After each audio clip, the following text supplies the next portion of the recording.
Welcome everyone to my brand new travel vlog. In today's episode we are kicking off an epic 3-day journey from Melbourne to Hobart, Tasmania. This trip will be a 3 to 4 part video series dropping every week, so stay tuned guys. But for today, when we go to Hobart, we'll grab our rental car and drive to the stunning Freycinet National Park. On the way we'll stop at the best little fish and chips for a tasty bite. Then it's off to explore the breathtaking Wineglass Bay and take in the incredible views of Cape Tourville.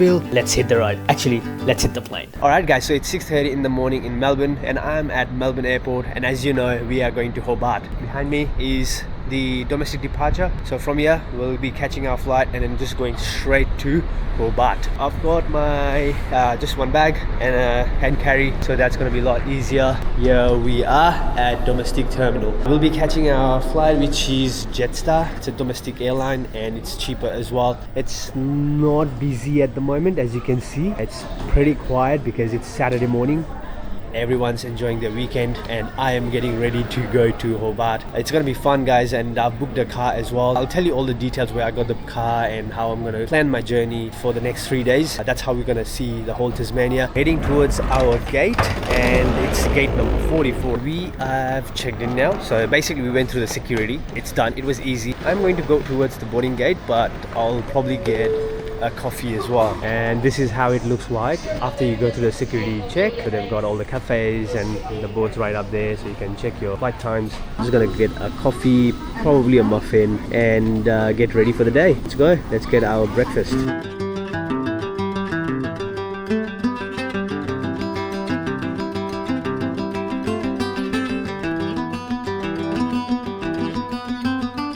Boarding the flight now. See you guys inside the flight. And as I said earlier, so it's a Jetstar, I guess the cheapest as well, so it's a budget airline.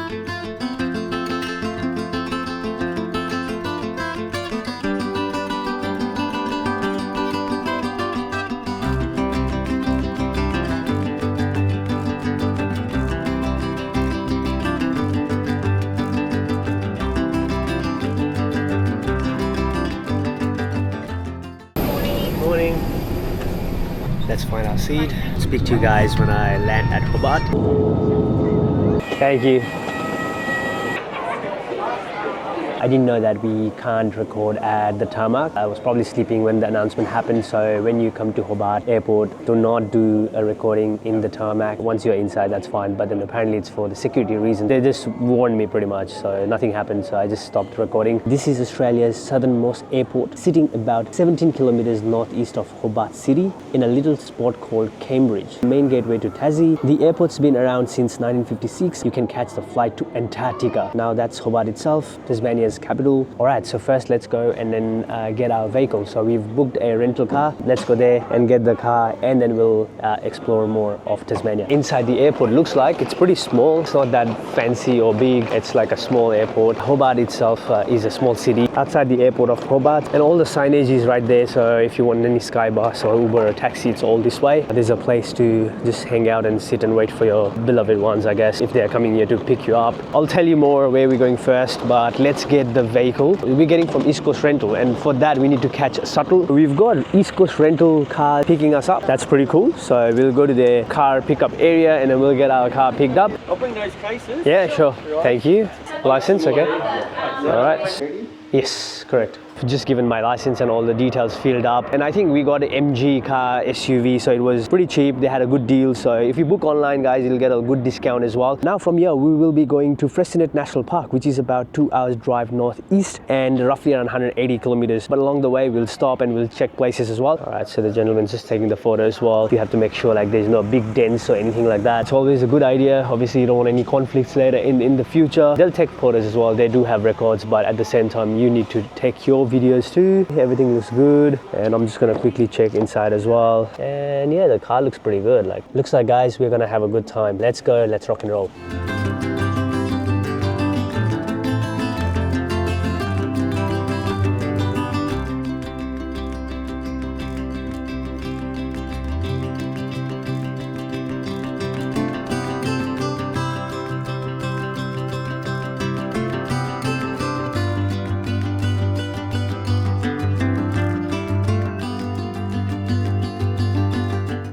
have just quickly stopped at a place. So we are basically right now here, which is Orford. So we've drove all the way from Hobart right here to Orford. We have parked right here at the moment. That is the Tasman Sea. Let me go out, get fresh air and show you guys as well. And like I mentioned, I got the car from the East Coast car rental services. We didn't want to take any chances, so we took a premium insurance, so that way, like, you know, if anything happens, we don't have to worry about. We paid around $480 plus the insurance $100, so it's like $580, and that's in Australian dollars. So we've got it for today, tomorrow and until Monday evening. I'm just gonna show you guys a beautiful place, which is this. Look at that, guys. The sand's really soft as well, so it's actually good, really good. It's serene, like there's no noise, there's nothing. All you can hear is little waves like coming up. It's summer season at the moment. In Melbourne it's 30 degrees. In Tasmania it's around 24, and 24 is still pleasant. You can still wear your t-shirt. You can just walk, enjoy, you know.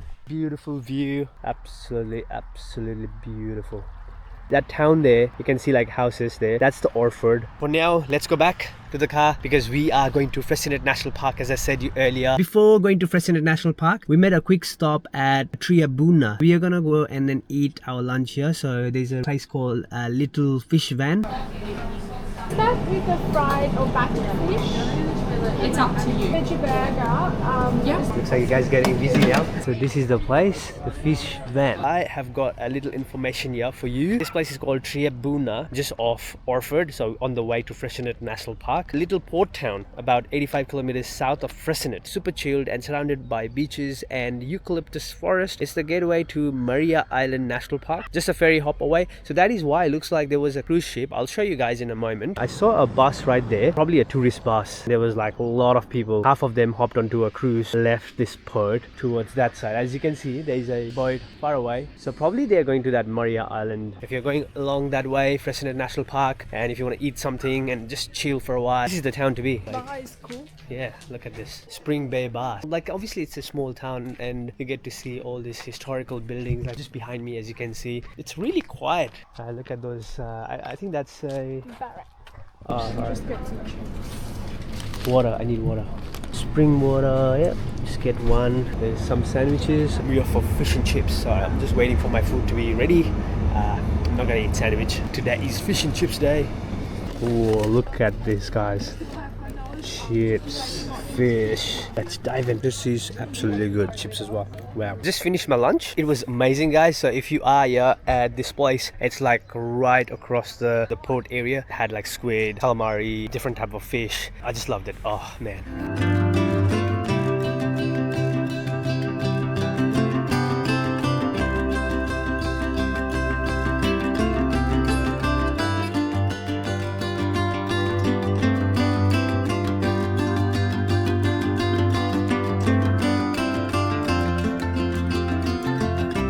Alright guys, so we are at Freycinet National Park now. I'm just gonna go to the visitor center, get more information. It's around 1:30 at the moment. Just gonna go and ask the visitor center what we have to do. You drive for 4 kilometres down to the end of the road first. Park your car in a big car park there. Going up to the lookout takes anywhere from 30 to 50 minutes. It is a reasonably well graded, but it is uphill. It's a lookout, so it has to be uphill. And reasonably graded down to Honeymoon Bay can drive to. That's very nice. You can take this turn off here, Tourville Lighthouse. So this is what they explained me. You see the circled bits? So those are the easy ones, so where you can actually go, take your car, park, walk a little bit, and then just check out the places. It's got like really good lookouts. But if you want to do a whole track, like you see all this walking track, if you are someone who loves hike, then yeah, you might want to come like nice and early. That is what you're gonna pay, $46.60 if you are here for a day, and that covers one car. Let's go and have a look out at number 1 first. Made a really good chart over here where it says you are here, and if you want to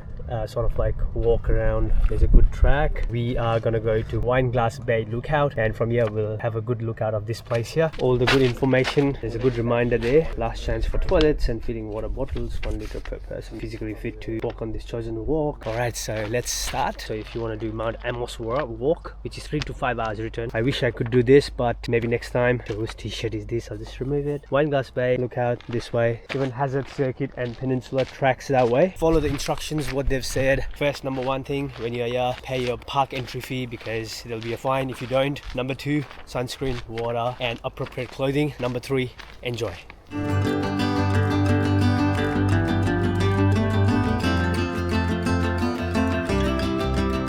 They've made a really good walkway, so which is a lot easier for everyone. Basically, like, some people can't walk a lot. If they can't walk but they still want to enjoy the view, this is a perfect thing that they've done. Best national park, I guess, in the world. And I'm not just saying that because it's Australia or Tasmania. It is true that Tasmania, this one especially, Freycinet National Park, is one of the world's famous. When we landed, there were like people from Canada, US, Europe. They all wanted to come to Freycinet National Park. So Tasmania is pretty much famous for national parks. You can go out, camp like for days and months. We are on the right track. Wineglass Bay Lookout is 40 minutes away, so it's okay.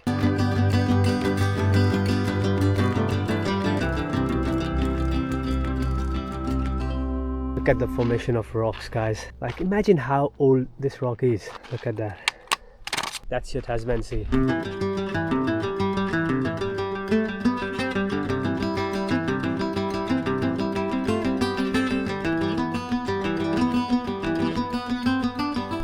Go over here just to give you a bit of information about Wineglass Bay. Wineglass Bay is a stunning natural landmark located on Tasmania's east coast within Freycinet National Park. The iconic crescent shaped beach is framed by white quartz sand, which I'm going to show you in a moment. From the top we'll see the Wineglass Bay and turquoise waters, the pink granite peaks of the Zad's mountain range, consistently ranked among the world's top beaches. Known for its pristine beach and remoteness, Bay's name doesn't come from its shape but from a darker history.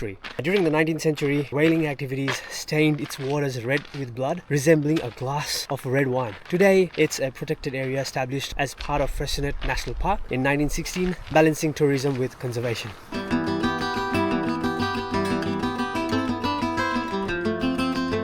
It feels like it's just gonna fall off.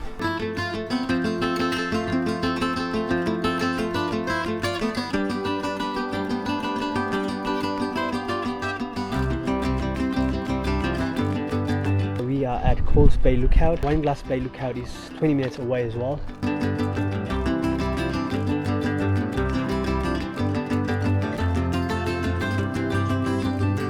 It's now getting really windy up here, as you can see, so I've just taken out my DJI mic. Looks like there's two ways to come up, like one is there and one is there. So Wineglass Bay Lookout is further up. 400 meters is not bad. It's all about rocks, guys. Like over here you can see all these big massive rocks.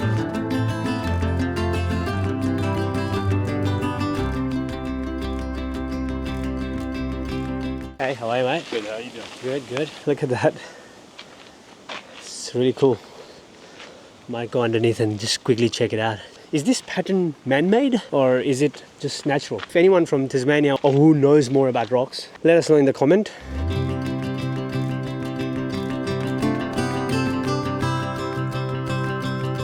So yeah, that's where we came from. It's absolutely windy at the moment. There's places where you can just sit, relax. Again, massive formation of rocks. Just gonna quickly see what information we have over here. You should only choose to continue down to Wineglass Bay Beach if you are properly prepared and physically capable of walking down and then back up around 1,000 stairs. They've got pictures of the stairs, and if you decide to go to the beach, it's a medium walk, 1 to 1.5 hour walk, like down to the beach, longer day walk, 4 to 4 hours. I'm gonna make my way up to Wineglass Bay Lookout, which is only 1 minute. Almost there. Let's continue. Hello. Hello. Your Wineglass Bay Lookout is right there, and be ready for mesmerizing, amazing view just from the top. Let's go. This is absolutely beautiful. Look, my feedback to you guys, if you come to this place, definitely come like early in the morning. Try and leave somewhere nearby, and that way actually you can be the whole day. Get water, sunscreen, even lunch, and then go for a good hike all the way down to the Wineglass Bay Beach and sit there, have your lunch. And this, like, you can see the yachts as well. I'm just gonna tilt my camera a little bit this side so that I can show you the rock formation as well right on the top. As you can see, we came from there, and that's the formation there, right there is paradise, and that's obviously a Tasman Sea which connects to the ocean, and there's more formation of rocks over there too. This is absolute paradise. Amazing.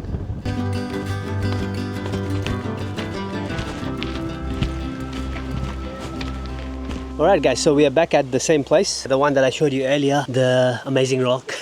Now let's go back down onto the next lookout.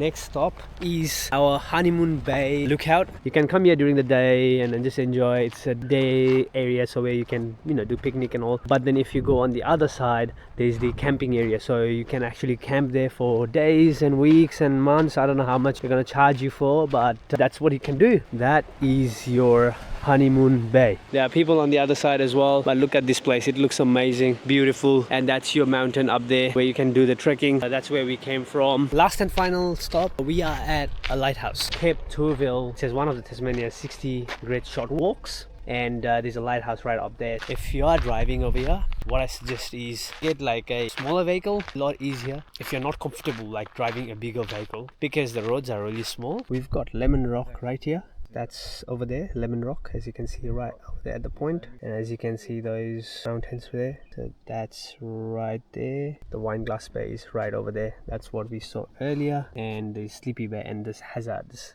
just over there as well. Dutchman Abel Tasman was the first European explorer to chart this coastline in 1642. Right here, this is your Tasman Sea. That looks absolutely stunning. I just love this place. How serene and beautiful is this place. It is just amazing. And look at the water. Calm, silent, beautiful. If you extend your gaze to the horizon of Tasman Sea, right there, you are looking at the start of the Freycinet Marine Park. That's what they are talking about there.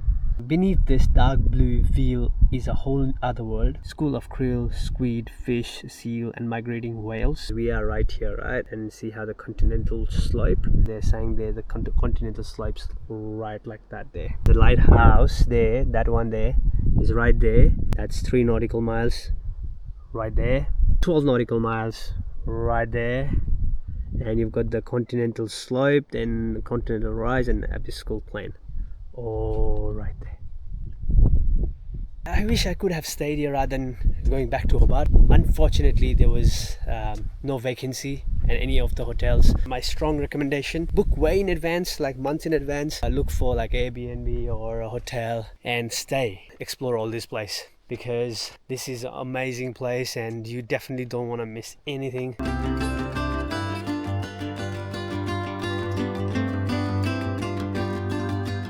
New Zealand fur seal, 1.8 meter.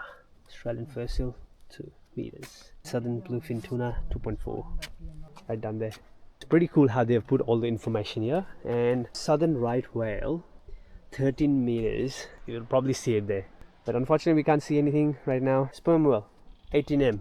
Right there. Drone free. You can't use drones over here. There's a binocular you can see from here, that island right there, and it looks amazing. You can actually see everything there. This is the end of Freycinet National Park. Thank you very much for watching this video. Now we will be heading towards our hotel, and tomorrow after breakfast we will be heading to Bruny Island. Check out amazing views from there as well. So this series has just started. So guys, like, share and subscribe, and hit that notification button as well, so that when I drop the video next week you will be notified. Adios from Addy.